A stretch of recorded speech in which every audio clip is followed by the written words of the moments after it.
Here's a game people have probably seen before by the name of Lunistice. Obviously, speedrunners glommed right onto this game because it's a platformer. But even though I've seen it a million times, I have not played it myself yet. So I'm playing it now, making up for that fact because this game is currently on sale. So I finally picked it up. It should be illegal for this game to go on sale because it's already $5 by default at full price, and it's worth at least twice that. But being broke and cheap as I am, I purchased it on sale. Let's see how it treats me. Probably not very well, because I've seen people play it extraordinarily well for an entire year at this point. But only one way to find out. September 2nd, 2453. Almost a full year of simulations with no tangible results. I'm continuing to do small tweaks to the process, but without deeper understanding of the underlying system. I wish we could contact the professor, but communications are still disrupted. She would know what to do. She is responsible for this whole situation after all. At least my quarantine thread seems to be holding up. It seems like preparations for the next sample loop are complete. Our next case is a scout, Hana, who's been showing signs of minimal control over the program. I'm, well, not getting my hopes up anymore, but... Anyway, commencing sample loop in 5, 4, 3, 2, 1. I have never seen this game's plot before, because speedrunners obviously skipped that. But I guess it's the future and we're in some kind of simulation.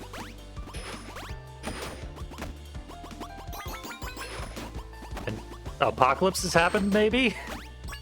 I don't know, I have seen like some glitchcore aesthetics later in the game.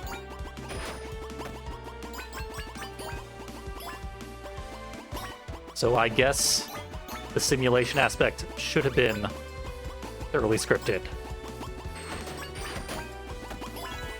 There's a bit of a Mario-esque momentum to our movement.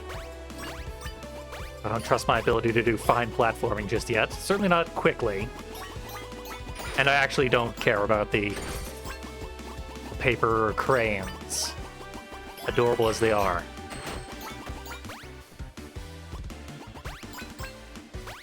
Oh, seemed like I made that jump. The game disagreed. If I'm not mistaken, we also have a health bar. This is why there's jumps over here. Glowing Donkey Kong letters. Seems like that thing should be destructible. What do I know?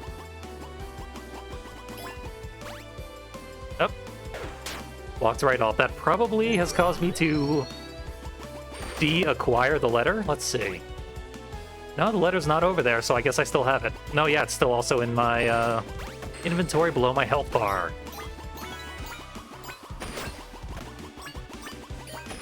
Death skip. That means another letter's probably down this way, if I'm reading the level design properly. By the way, this game was made by like one person, I think, with another person doing the soundtrack. One of those games. Another reason the $5 price tag is criminal. That was a bad plan. I mean, another death skip. I already missed the H, clearly. Whereabouts would it be?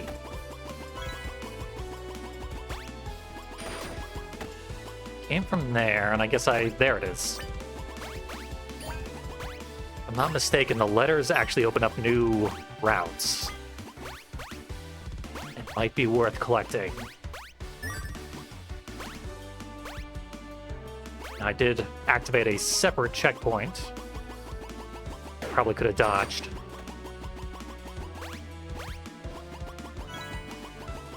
Stuck with that one. Sort of think I had all the letters by now, though. Because the side routes have stopped appearing. Oh, so close to the kill plane. Hopefully there's not limited lives or any such thing. Oh, there's the letter. Directly below my feet.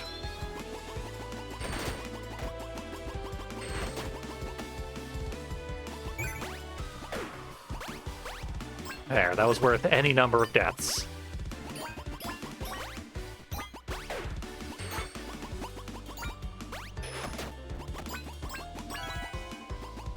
Get 1 health back for hitting a checkpoint, apparently.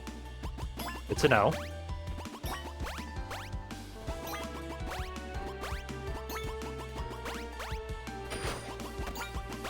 Celeste was a huge inspiration for this sort of game. Many have described it as sort of being like a 3D Celeste. There's our goal. But because we get all the letters, we get to go to Glitch World.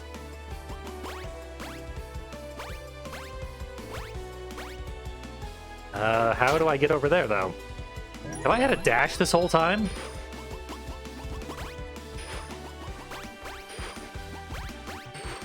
I think the spin gives me a little extra height and distance, and I might need to use that.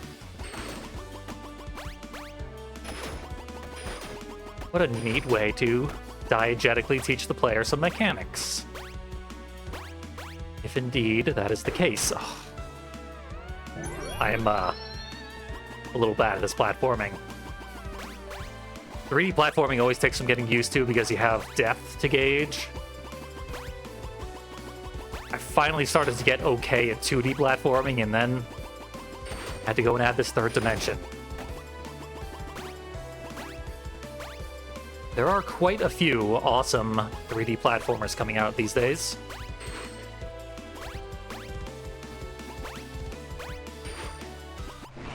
That did it. It's a good skill to learn, basically.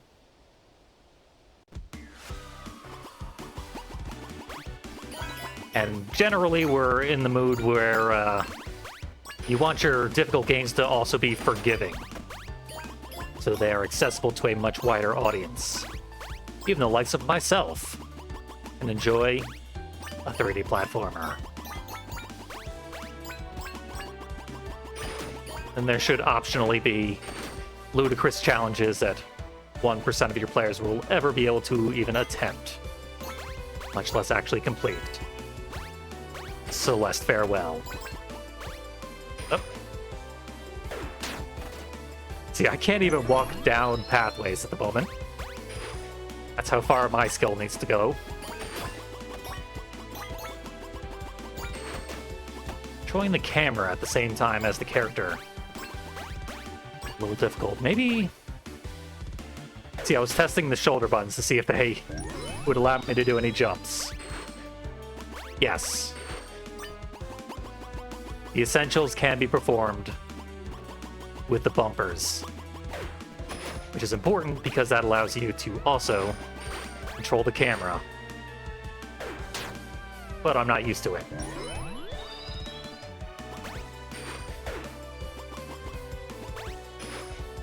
I'm 100% certain that way does not have anything I need.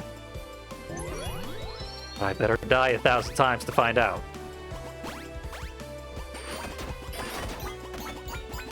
A lot of the platforms are spaced exactly the distance of your jump, meaning you fall just short if all you do is one jump.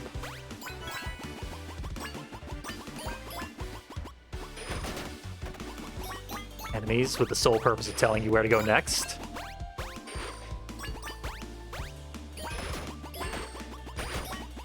You also have a distinctly PS1 art style, but in a very modern way. Not quite the way you've seen with a lot of other PS1 style games.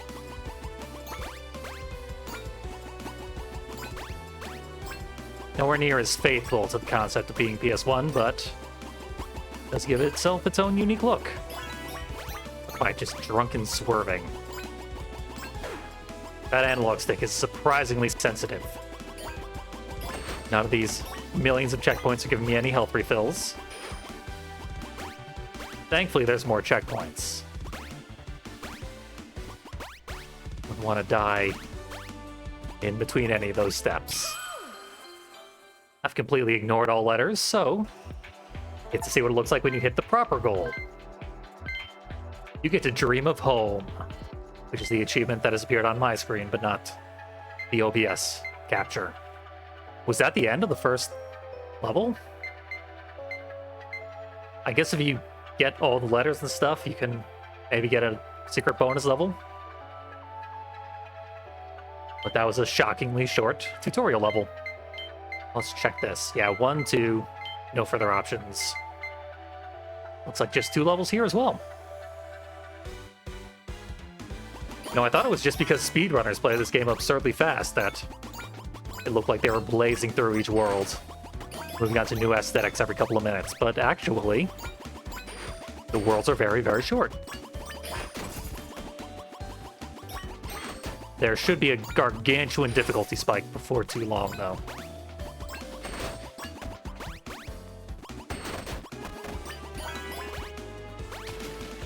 We got the blue orbs.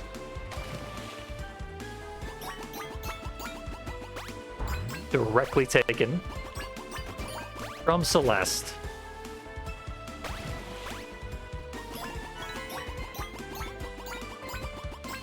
It'd take a lot longer to appear in Celeste, though.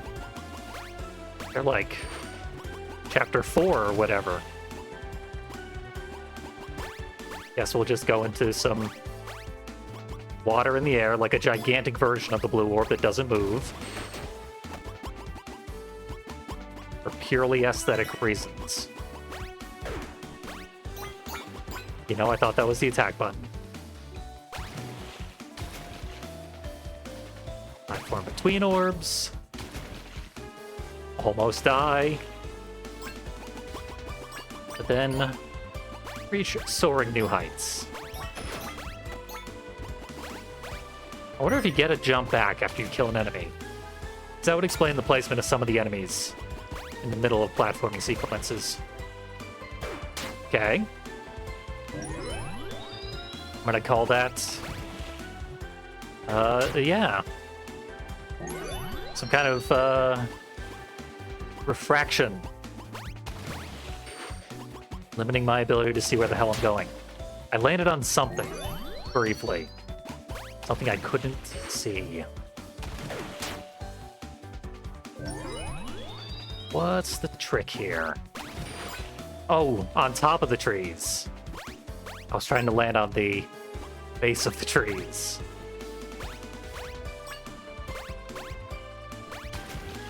Not used to the surreal physics.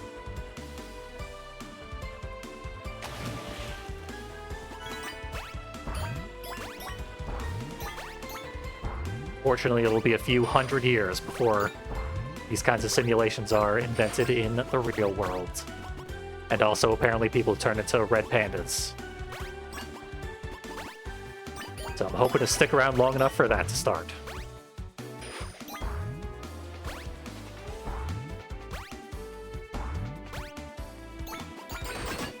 Not that red panda is my weapon of choice, so to speak. But they're pretty cool. Another one down. So far, so good. I know there are multiple other playable characters. I have absolutely no idea how they're unlocked. But if I'm not mistaken, Hannah is like the least good at platforming of all the characters in the game. The other ones have extra jumps and different mechanics and stuff. Which is to say, obscene amounts of replayability. You can go for 100% with every single character.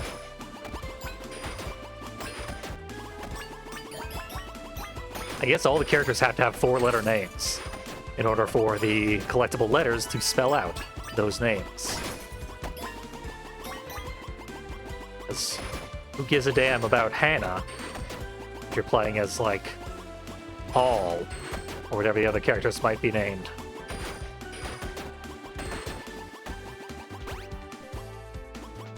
Oh, that's a letter. The H, even. Seems like I should have been able to get there. There were plenty of umbrellas, which presumably lead me up there. Yeah, this thing. Damn it. Still figuring out which button attacks and which button jumps. An important skill to have. Sort of thing that becomes second nature very, very rapidly.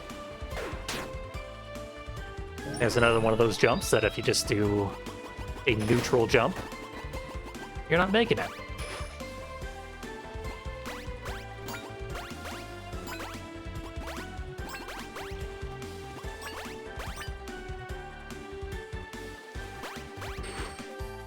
Across the tiny Minecraft blocks, somehow did not manage to save myself. We get the idea.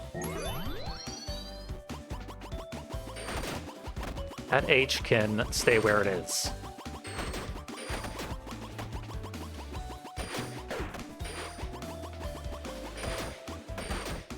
I also know for a fact that there's plenty of alternate means of getting most of these letters and cranes and what have you. Because, of course, speedrunners have found a way to break everything.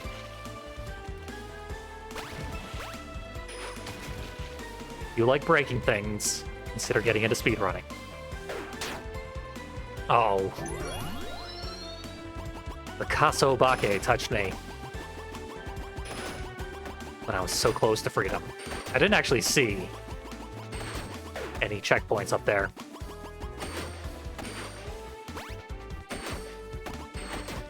Who knows if there was one?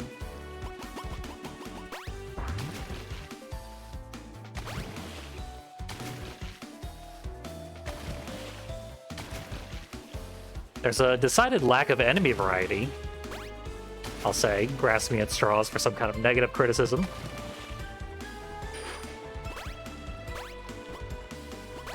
I don't recall from watching speedruns if they ever really increase the amount of enemy types.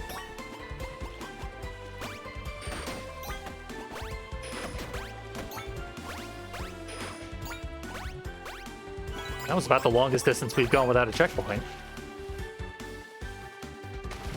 Hard to say how much further they might make us go.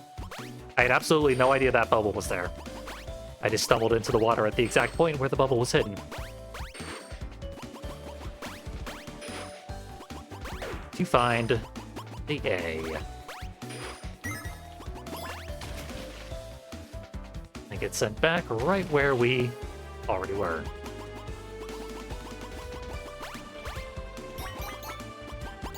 You know what? Intentional death. Get my HPs back.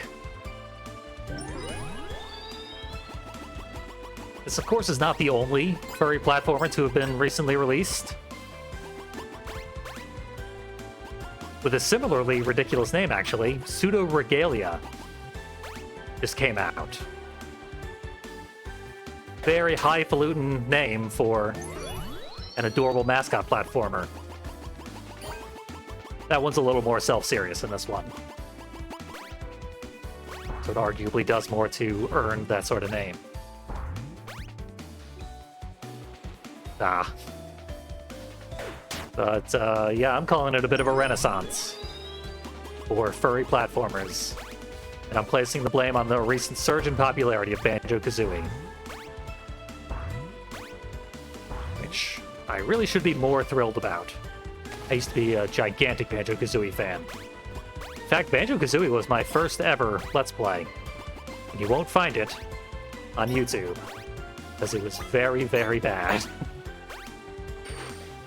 You gotta learn, one way or another.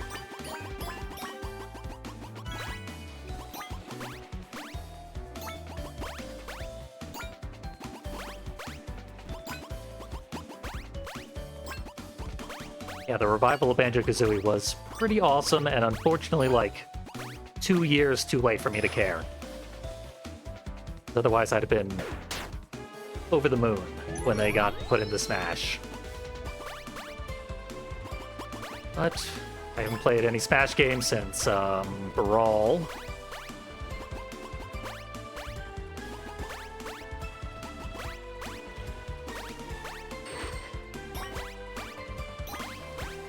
I go my full jump distance to make it to that platform. Huh. Is this salvageable? Clearly I can make it worse, but I don't think I can get any higher. Weird that they allow me to land here. This game's a ripoff. Clearly, it should be even fewer dollars. I feel like if I touch that, I'm gonna be... screw it. We're exploring.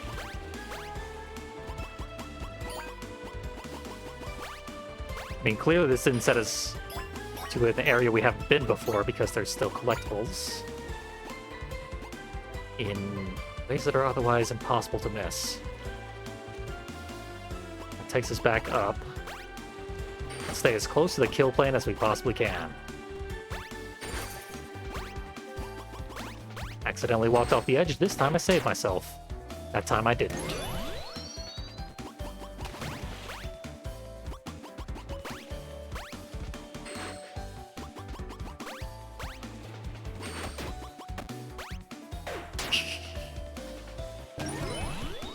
It's really hard to gauge pretty much everything here in 3D.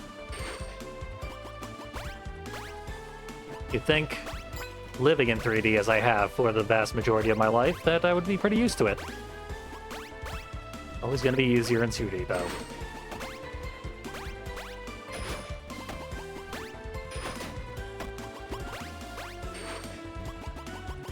There we go, I thought I saw the exit.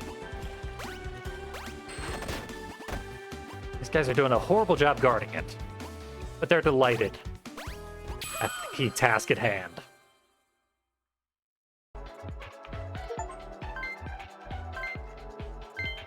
A dream of summer. Well, that's stage 2 done. Okay, we can't ignore Carnival Night Zone.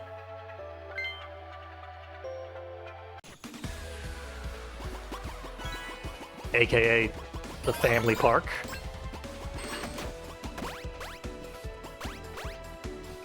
Giant cat face. Kinda wish I could destroy it. It's not that kind of game.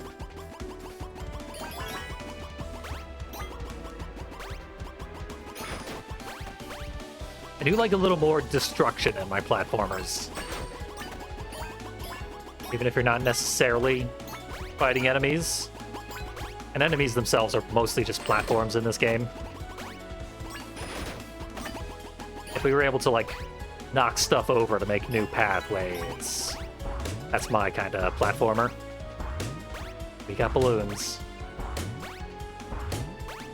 One-time use platforms.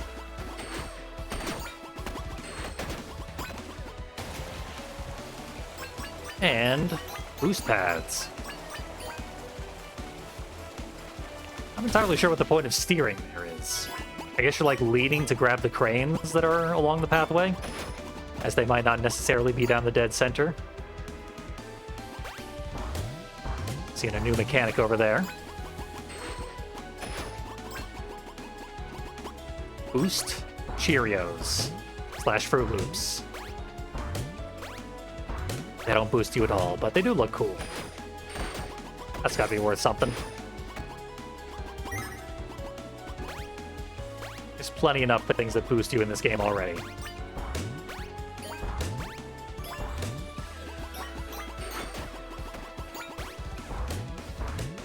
Yeah, I guess I don't know exactly what kind of bonus material there might be for collecting all the letters, bonus levels or what have you.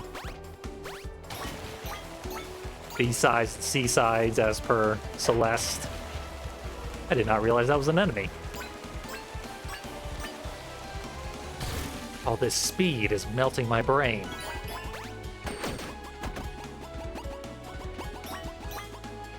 Oh, there's the Ferris wheel.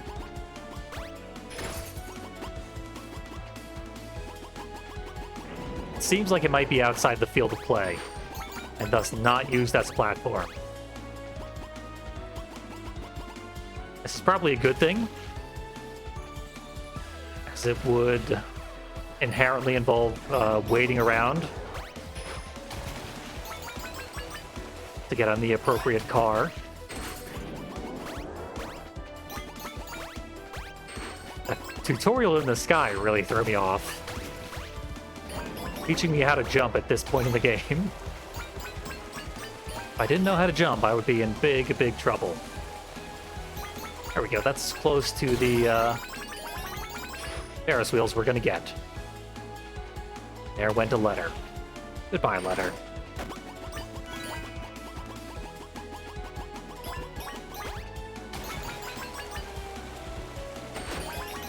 I do like that we're sort of just orbiting the Ferris wheels in a lot of ways. I thought this would be like Sonic rail switching, where you just hold the direction and then hit jump and you automatically bounce to the next one. But no, it's real jumps that you gotta aim.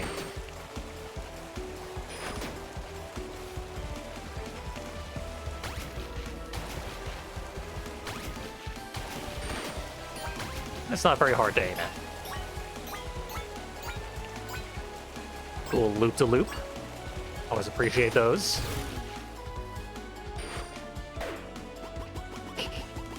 Spin jump landed me perfectly on the enemies. That was a cute little level. I performed significantly better than usual. I guess I'm getting better at extremely basic platforming tasks. That giant crystals.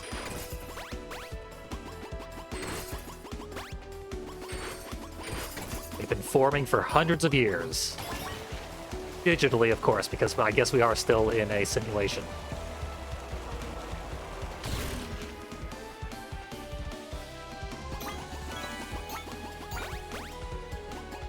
Who would make a theme park inside a simulation and then invite nobody to it? Besides one red panda.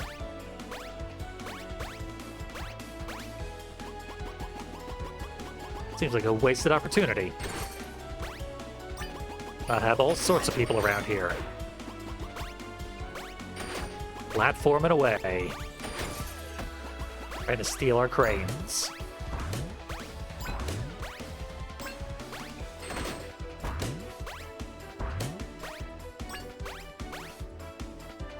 Oh.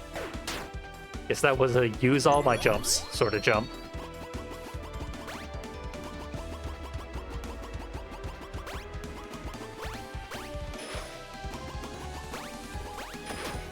Now I know.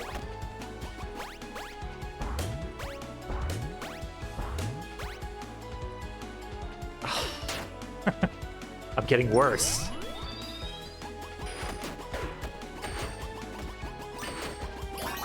Just doing halfway decent in the last level. Wonder how much of this is just one of those, like, simulation reflecting its user sort of things. So much Japanese-themed stuff around here. Which clearly our character's into, given her kimono.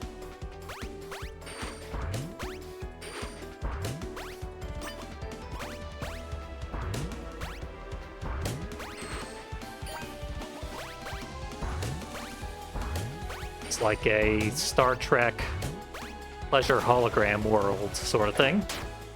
I can only assume. As it hurls me headfirst into porcupines.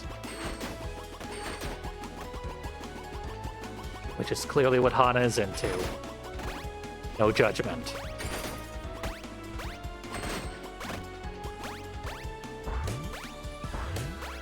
For all I know, we're playing as a human that just looks like a red panda inside the simulation. Is using this to unite her OC and Sonic the Hedgehog.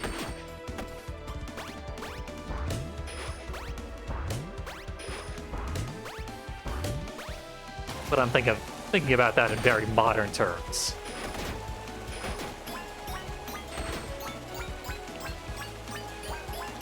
Surely I should not even be able to fathom what OCs are up to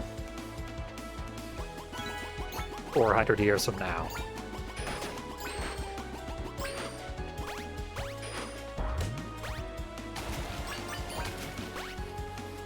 quaintness of Vor shall truly be a thing of the past by then.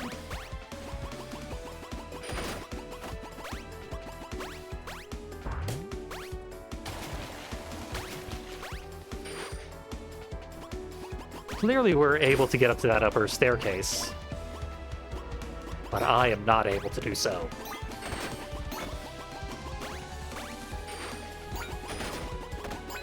There's actually quite a bit of depth to all the platforming.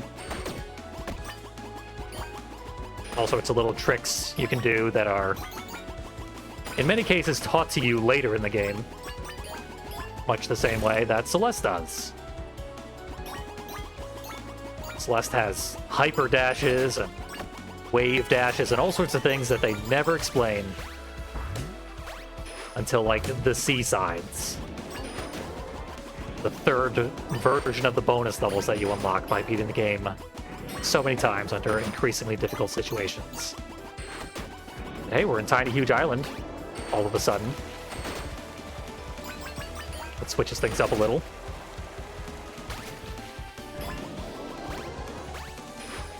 I saw a little flower boost thing on the side of the last set of platforms. Did not opt to go that route. I probably would have died in my attempts to do so.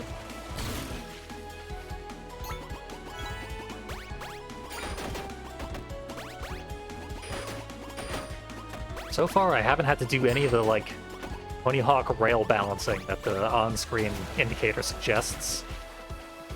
Oh.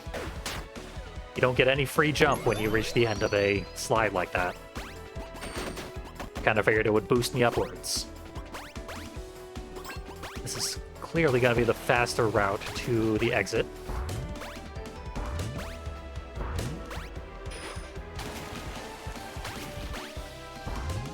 So, canceling that detour.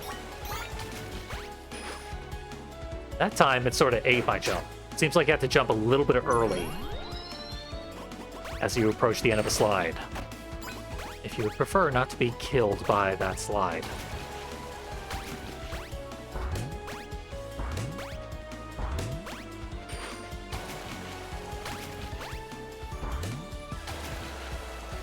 So right about here. Yep, perfect. Flawless. Oh, a letter. I thought I was making actual progress, but maybe not.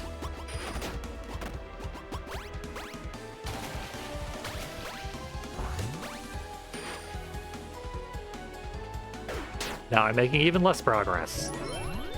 Go me. Oh, that's exactly the way we just came from.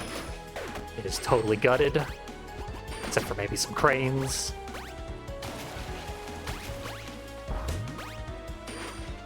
I gotta stop going for this skip, as I assume it is feasible.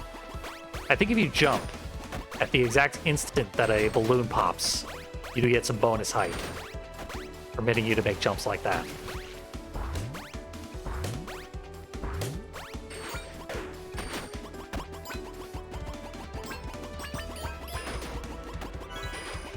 Checkpoint.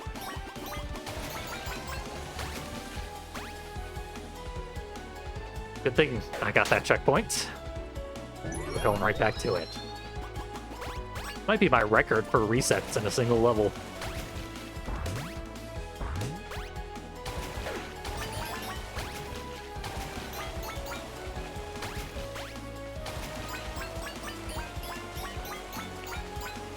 Not quite a loop-to-loop. A whole new structure. Past the golden Kasobake. I assume it's like sheep and is inherently plural. And a checkpoint immediately before the end, in case you miss getting a strike here. Oh, so close. Could have got the spare. But the theme park is concluded. A dream of family is the achievement. Interesting. So it's looking like there's 6 levels with possible bonuses. We now have access to the 4th of 7. Clearly I can't exactly count. This one is familiar. I recognize those platforms, especially the hollow ones there. So I'm going to take a quick look at it and not complete it, because even though this one is called Comfort, this is reputed as the most difficult level in the entire game. It makes you dream of comfort, which you're not going to get in these parts, because the platforms are all synced up to the music. They disappear every half beat, and that gets pretty difficult. I love these bouncing strawberries, though. The whole level dances for you, while also just mercilessly destroying you. If there were finite lives, no one would make it through this level. Even speedrunners fear this one. They make all sorts of mistakes every time I've seen them speedrun this particular level. So there we go, that's a good stopping point. We understand the platforming mechanics of a Lunistice. And it's a fantastic game to show off.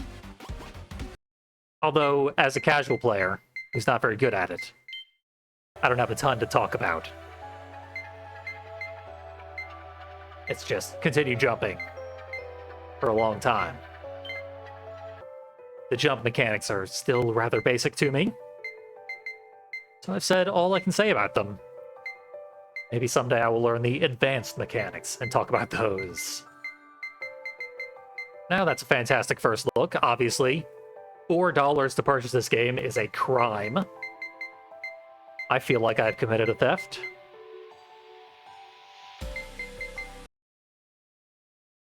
But it's better that I have the game than not. So, I also mentioned Pseudoregalia, and I'm interested in seeing that one as well. In fact, I'm more interested. Pseudoregalia seems even more up my alley. So I purchased both games for a grand total of $10. Pseudoregalia's following in the tracks of Lunistice to a fault.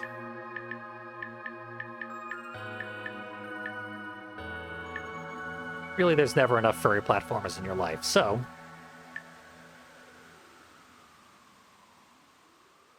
follow, activate, delay. I have absolutely no idea what that could mean. I do understand the concept of give Sybil pants. I was told this game had the option to remove the main character's pants. In fact, it's quite the opposite. You can apply pants if you are a coward.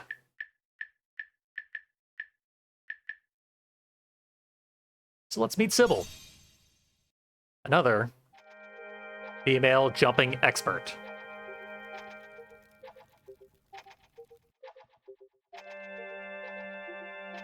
Yeah, if that's her, she's looking very like Final Fantasy VII right now. And a chibified.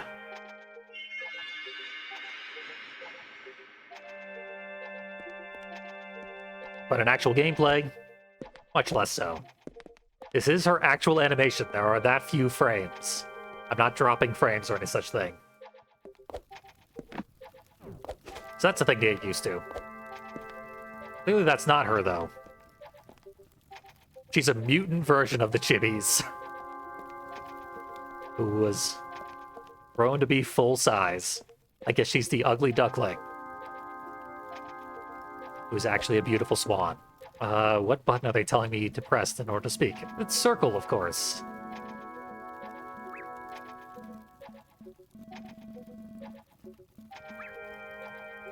This poor, cute, broken goat is scared of the princess, even while horribly injured.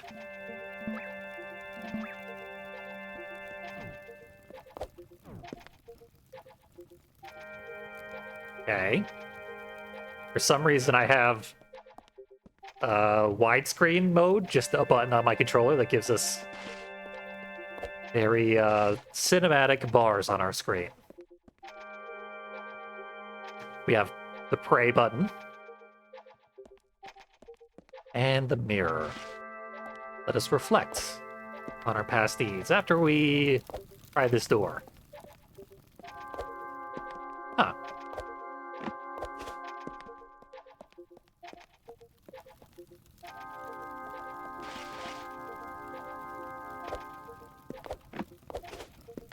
Looks like the sort of thing where we will have access to additional parts of our hub area as we advance.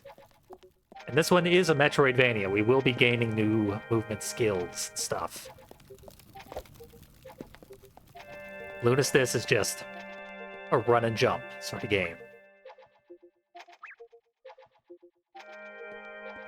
Something barely worked. We have no further reflection to do.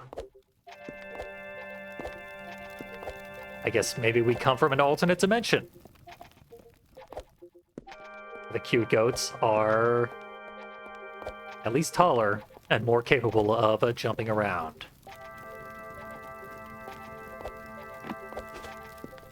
Really missing the double jump I had in Lunistice.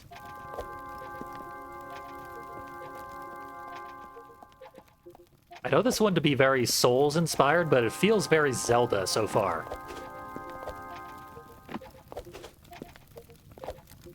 Not that there's ever really been a Zelda game where we had this kind of freedom of movement.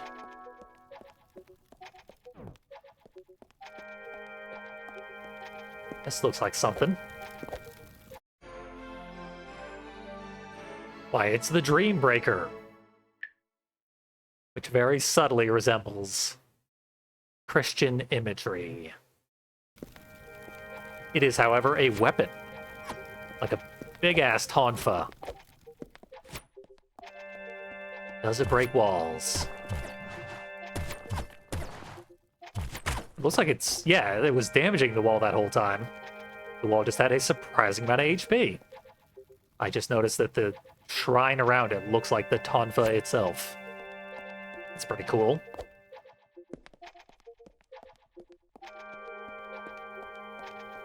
What's your deal, little egg monster? Clearly that guy was looking for an ass kicking. That's why he showed up at my temple. I can recognize a threat like that from a mile away. Still can't save the other little goats, though.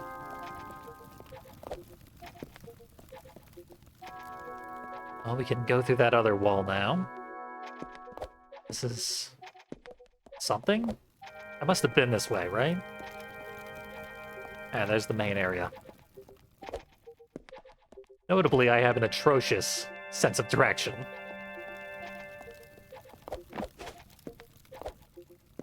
Could be worse. Video games, in fact, have helped me in being better at exploration without getting lost immediately. Ooh, game save crystal. Does it automatically, even. I'm used to playing PS2 games where you have to go and select a file, multiple load screens.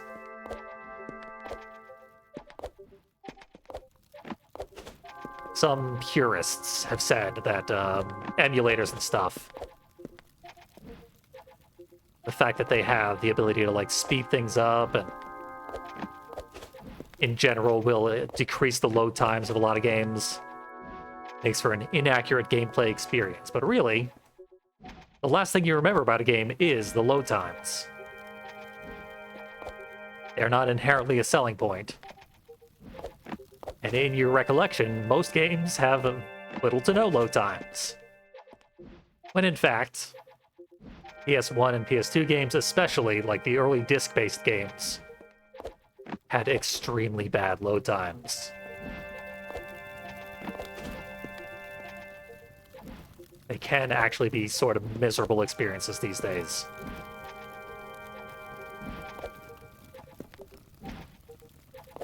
As they were also often very difficult games. Ah, shortcut. Wasn't there a second one of these? Now, I guess that one just caught my eye from multiple different directions. There's also just a free roaming gear. For whatever reason. This game is, like, much, much more recent than Lunistice. It's only a month or two old.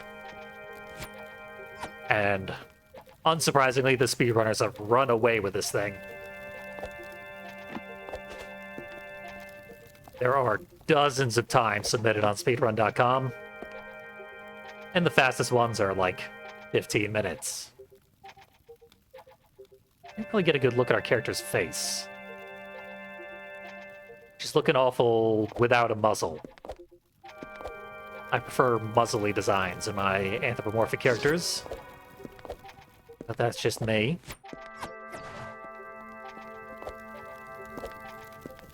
For some reason, I can't break that debris. It is cross-proof. Satan himself has reinforced it. Maybe whatever the hell this is will break debris like that. It's a slide. I'll just press left trigger plus Q. There it is. Cool. They're actually giving us a lot of movement options very, very quickly. I know this to be a short game, because this was also a one-person endeavor, and I believe it was made for a game jam originally. So it is quite short, light on content, except for it by having all that content be extremely good.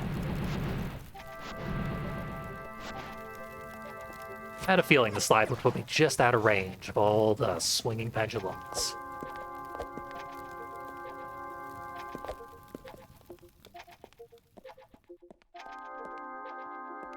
Okay, that's where I got the slide.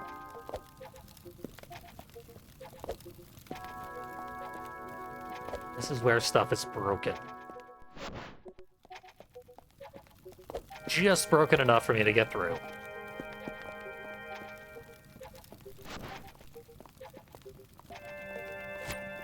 Or caged chibis. Some of them are not doing as well. At least one of them appears to be dead. Not to be overly morbid, and this one, that's a graveyard.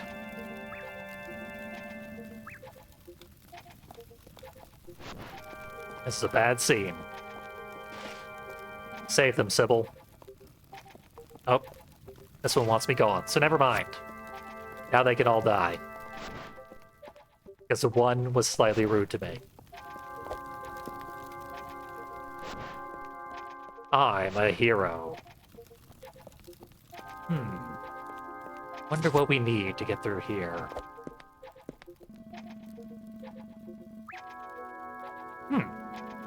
Guys, you say. Strong Eyes. Strong Bad has another brother we've never heard of before. He's even worse. Oh, I love their little faces. Honestly, I love the designs on all these little chibi guys.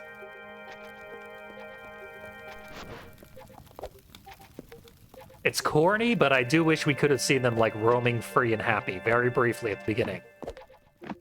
And then cut to them in cages. I guess I don't have, like, vine climbing yet. Which I assume will be an ability. Because you don't put colorful things in a bland area like this without them being some kind of foreshadowing for future abilities. Also, are we chibi as well and we just look tall? Because of some kind of glamour? That wouldn't really make sense because of our ability to continue, like, grabbing things that are way above where the heads of the short guys would theoretically be. Now, no one's giving me any sort of key. Yeah, that jump is still too high to make. Maybe I'll jump on the fire first. Fire is intangible.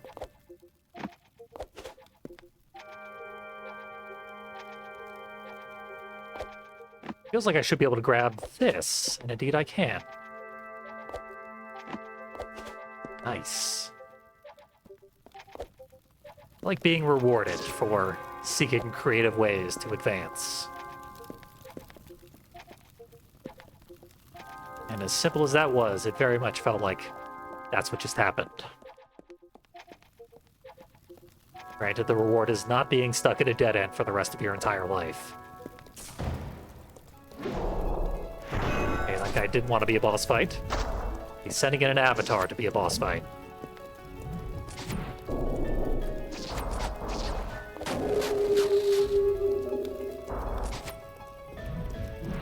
Some kind of mummy wolf.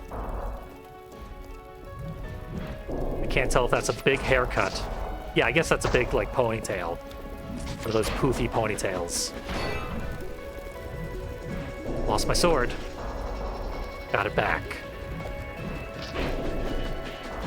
Lost it again.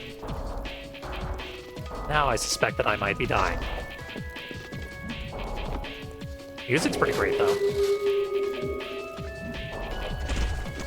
Oh, he just spit a bunch of rocks at me. I wanted to jump, but you are dedicated once you begin a animation. Also, I really hope that all the levels have alliterative names. Dilapidated Dungeon is perfect. Flawless, no notes.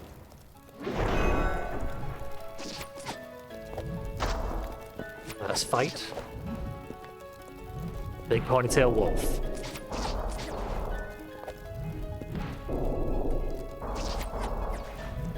See, I don't know what this bar is. It's not a fatigue bar. Because otherwise it would be regenerating to full right now. So maybe it's like a berserk mode. Devil trigger bar. Touching him deals half a heart of damage, which doesn't matter unless I touch him twice, so... Here comes the rock spit. Or not.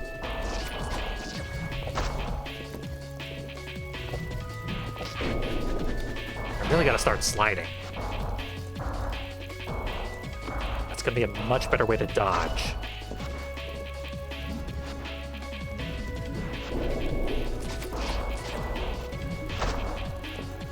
Yeah, that's the stuff. That's not the stuff. This is kind of difficult for the first actual combat in the game. Presumably there won't be very much combat. Watching the trailer for this on Steam, Sybil never gets in a single fight. I would not have been surprised if there were no combat whatsoever in the entire game.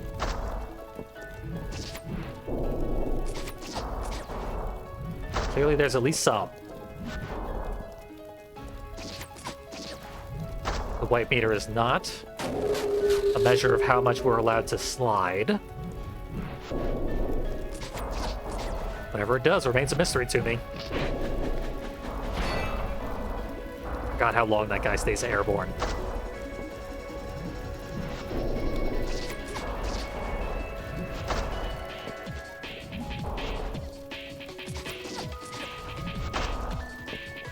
Focus time. Clearly, it's doing me a lot of favors.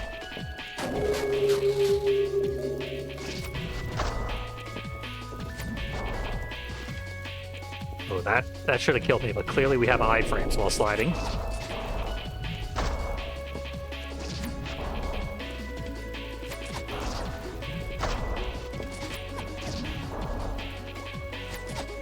The attack sequence is one overhead chop and then one side-to-side swing.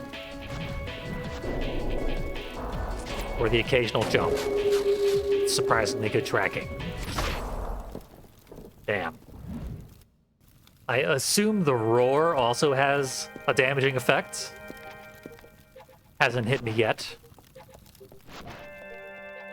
If it even can hit me.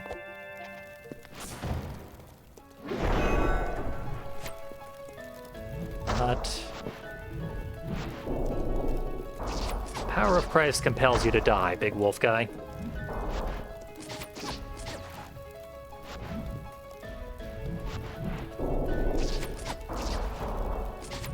Obviously, there must be ways to make this fight go much, much faster.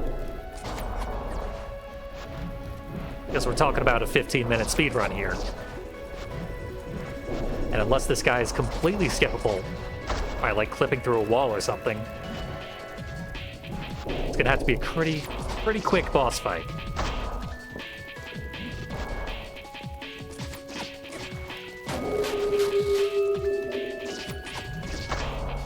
I do think New Game Plus is the most popular speedrun category, where you would therefore have all the upgrades in the game. Maybe some of the upgrades make you deal a significant amount more damage than what I'm doing right now.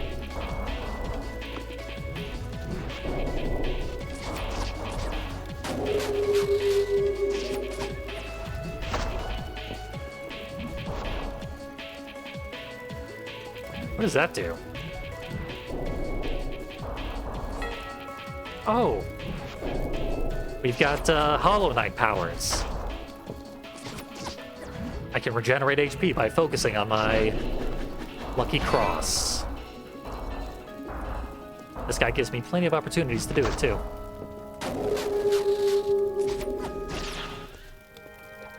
Hey, he's dead. There's my key.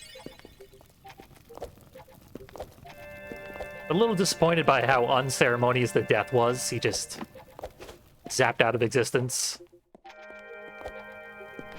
He should have at least collapsed. If he doesn't end up coming back, then that was a disappointing end of his life. Please try to die more extravagantly next time. Love that animation. Flip the keyhole around. Because we have the key. That's quite a ways back. Hope we don't have to go back there.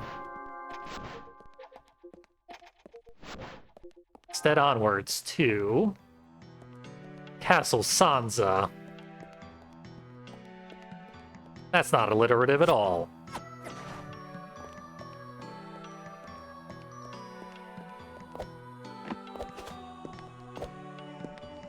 But I can't think of the, well, any name.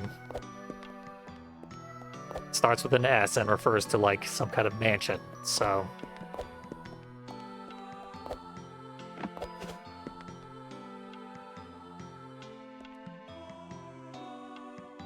There's no law that says this place has to belong to someone called Sansa, though.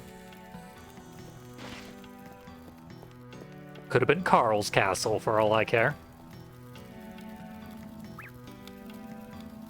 Guy likes crystals.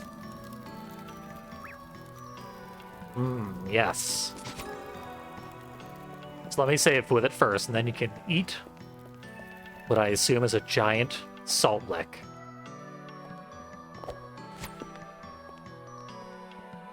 More clockwork eggs.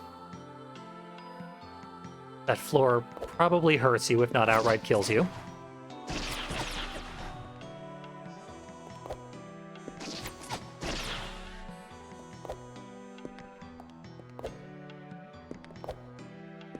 A lot of eggs around here.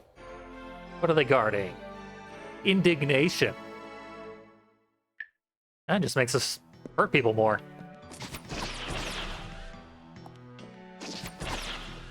Now it only takes 2 hits to kill an egg. Defenseless creatures beware. Thank you, giant sword statue, for giving me this murder ability. Now I have options. Here's a living sword. It's all rubbery. It must die.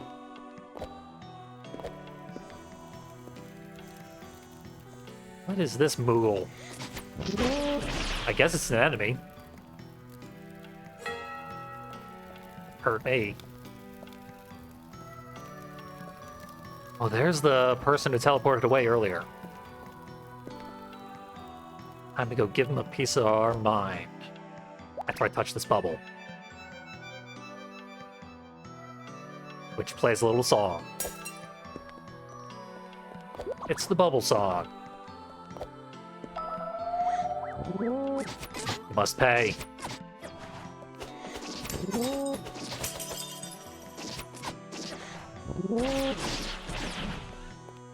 Yeah, I think I shot some of the tuba attack back at the Moogle.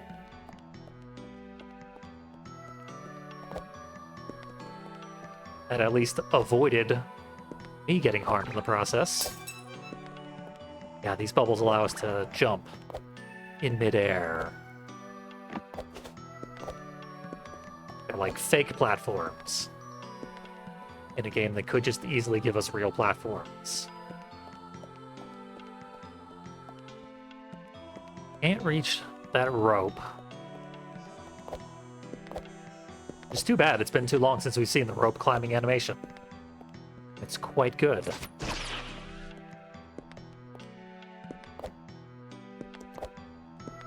I wonder that weird, like, dead cells in a dress character had to have a gigantic wolf protecting it. It died very, very quickly when we caught up. I'm gonna guess we are not supposed to go this way. And maybe we are allowed to go one or the other.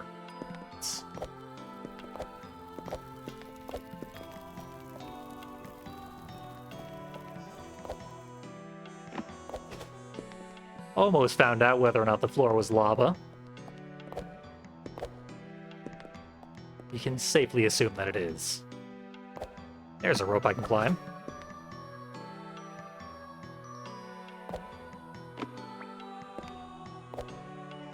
And perch atop.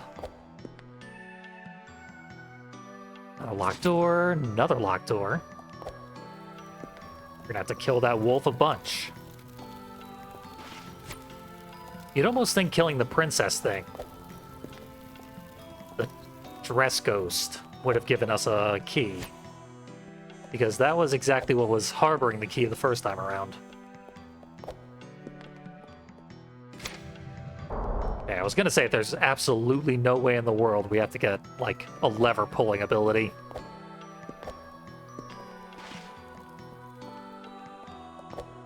That would be unacceptable.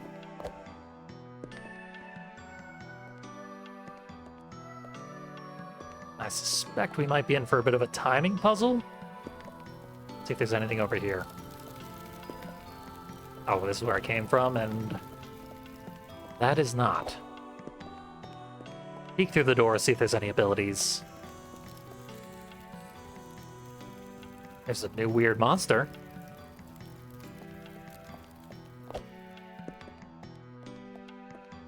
Feels like if I smack this thing and run for it, there might be a way to grab it on its way up.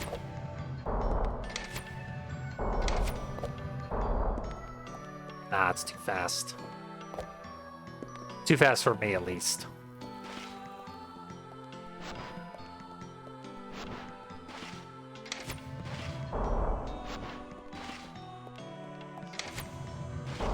I can't interrupt an attack with a slide. Might have moved me there fast enough.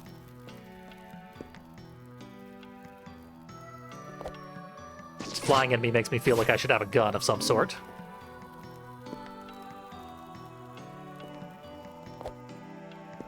No such luck. Ubas.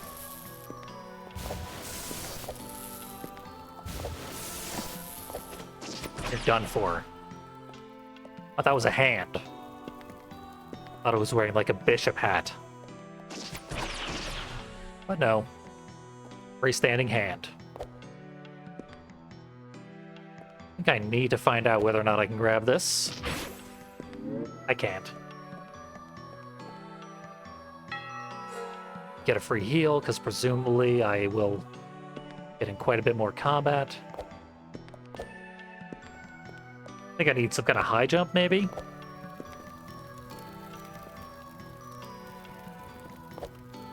Some kind of further ability.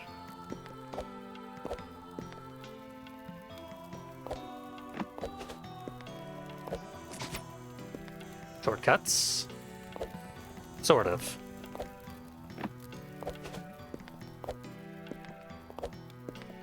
Guess I will need that to live. Or to exit the area.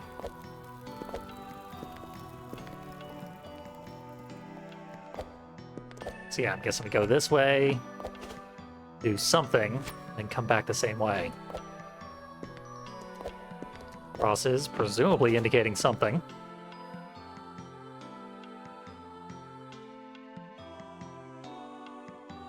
Let's see, for the sake of argument,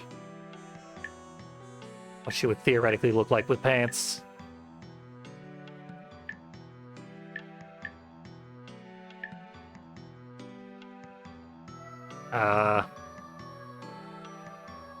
Okay. Maybe you need to start the game with pants, or else you can never have them. Not that I wanted them in the first place, so... Still have no idea why we have the black bars button. Empty Bailey. Is Bailey a name for a, like, type of location? I had no idea. That or it's the location's name.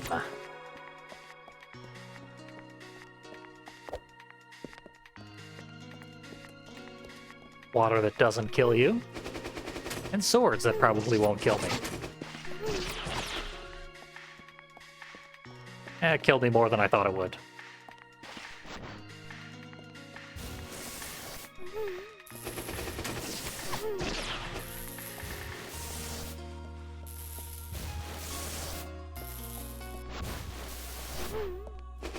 Certainly getting a lot more enemies in this area. In fact, I'd say this Bailey is far from empty.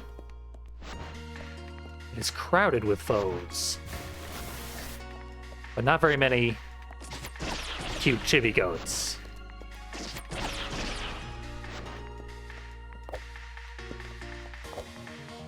And climb this. Feels like I'm gonna need that ability to do anything here.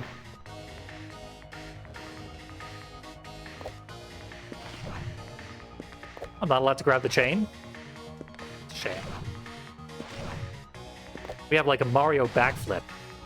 Yeah. If we land and then immediately reverse direction. Good stuff.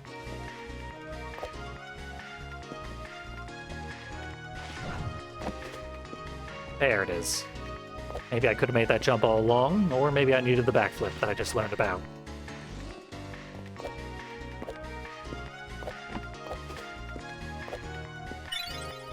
Hey, a key. Been quite a while since I've seen one of those.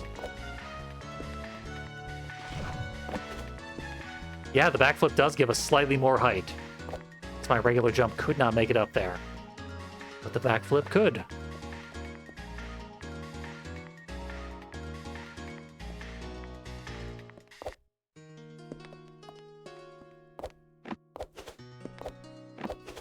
I'm liking the environments around here.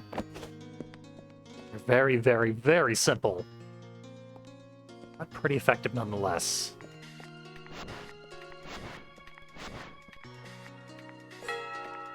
Might just want to heal up.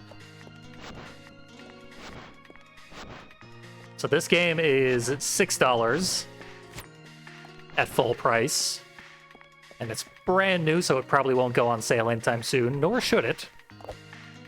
As it is well worth $6.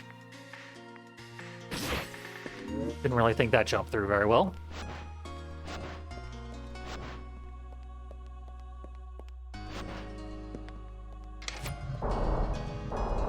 I have no idea what this game has for bonus content.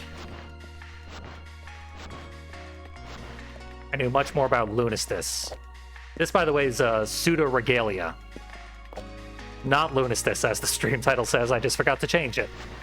My bad. I'm going to actually switch that out real quick right now. Because Pseudoregalia is a little difficult to spell.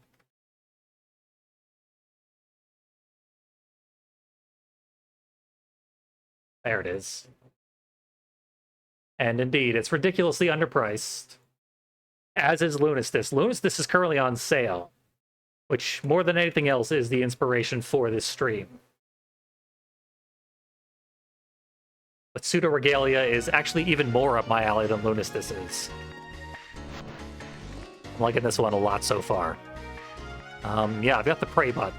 Let's pray here. I don't know. This is sticking out like a sore thumb, but it doesn't appear to do anything.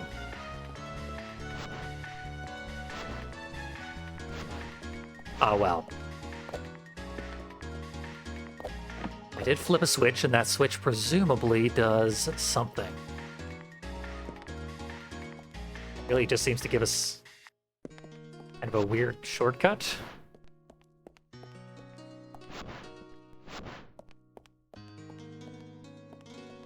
This is where I came from. I don't know why it would lead me back there. Except for the fact that I have a strong sense I'm not supposed to be here yet.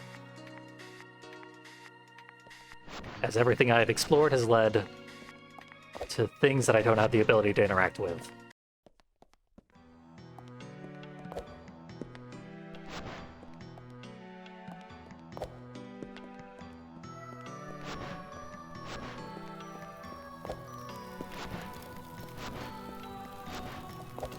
Pseudoregalia, I presume, refers to false royalty.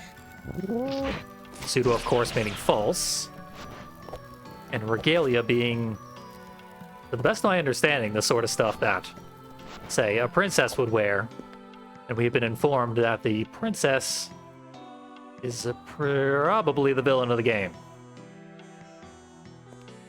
Our cute, abused chibi friends have blamed the princess for their woes. Or rather, blamed themselves on behalf of the princess. Which might be even more tragic. I could have explored this room all along.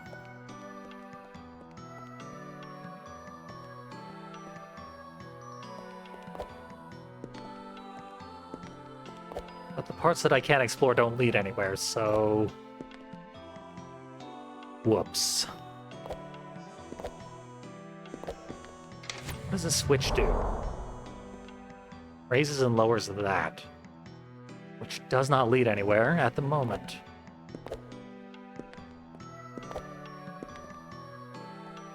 The only way to get it to lead anywhere is to hit it while I'm already on the thing, which would only be possible with some sort of time delay ability, I guess.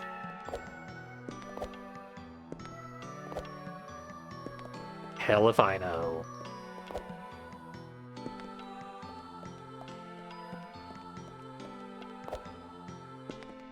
Maybe that thing in the corner will do something?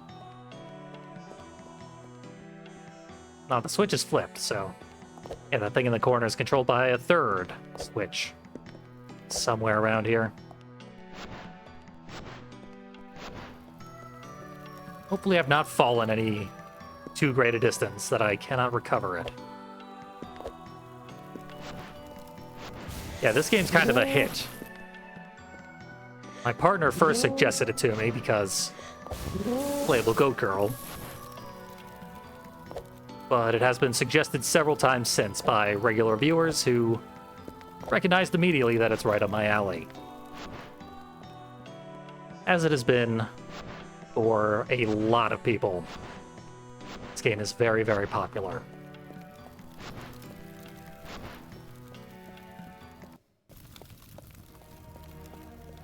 Sansa Keep.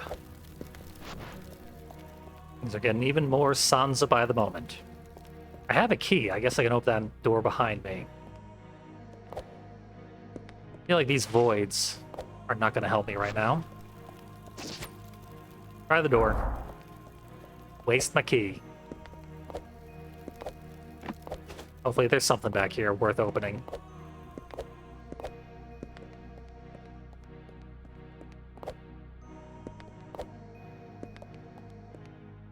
We've actually seen quite a few doors that were locked. To build the game in such a way that your finite number of keys will open each door you need to get through without locking you out of new areas. Seems like that would actually be pretty difficult to design, since you have the option to explore multiple different areas with the keys you're granted. Gotta go that way. There's a million switches.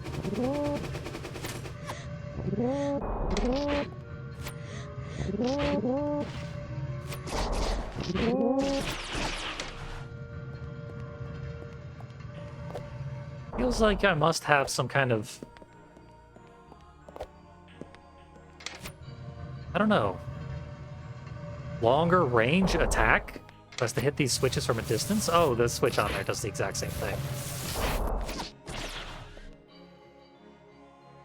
Very rarely the simplest solution is the correct one.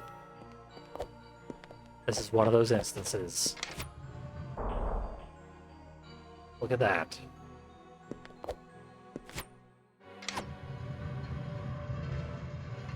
Not sure what that egg is protecting. Who would take that route? We have a nice, safe, horizontal elevator to get us there much more easily.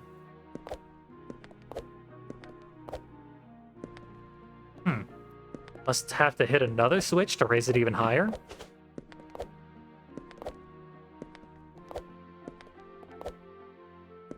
Could be.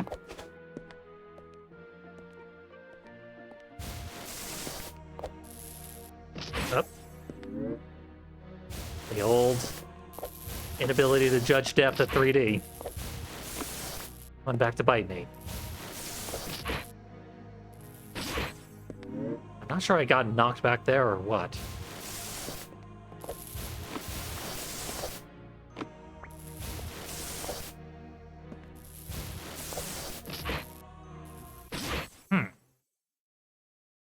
Well, here's what happens when you die.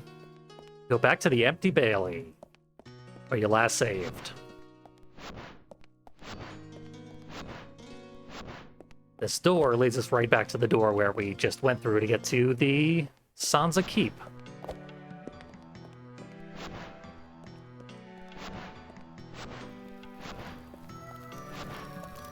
And there's another route or two to explore, but probably nearing the end of our first look at Pseudoregalia. I've been looking forward to trying out this game ever since I found out about its existence. And I am unsurprised by how good it is, because it's rated extremely highly and has many, many elements that speak to me. Like this little goat guy, who is not permitted to have furniture. Brutal. No, I feel worse for him than all the guys locked up in cages full of corpses.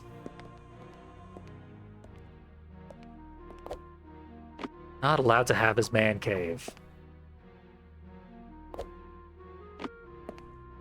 That's what we're fighting for here. Goats having the fanciest of chairs. And it's all worth it. It's actually been a surprisingly long time since we got an upgrade.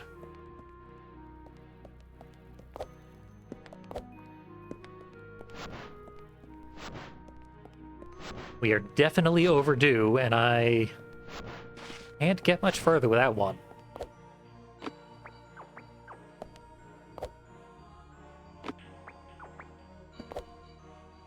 So yeah, this game is a cool mix of cutesy stuff and Dark Souls stuff,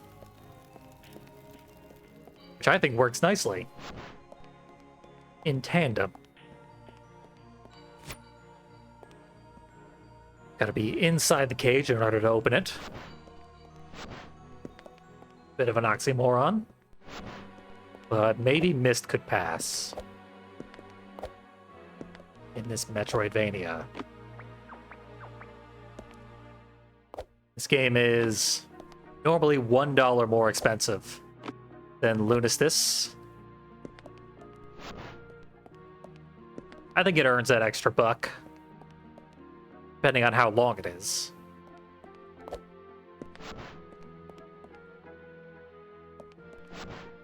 But I'm very much down with its general vibe.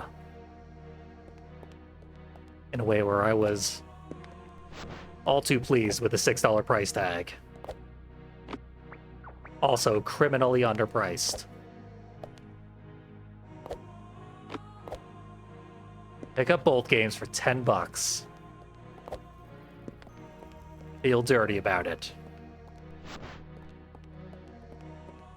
Alright, I'm at a bit of a dead end. I guess we'll go back to the hub and see what the other option or two that was open has to offer, but then we're probably about done.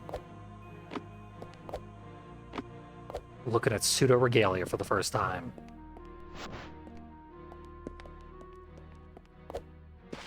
This way does not lead to the hub.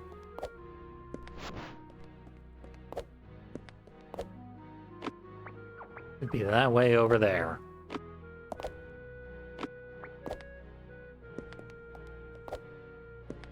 Honestly, this game plays the way I wish and assumed that Alice plays.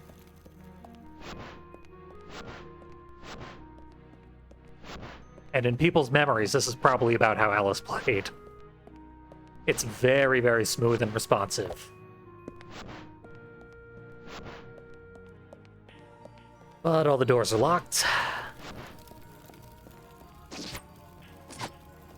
I opened this door, but then when I died, it locked it back up. Even though it took my key.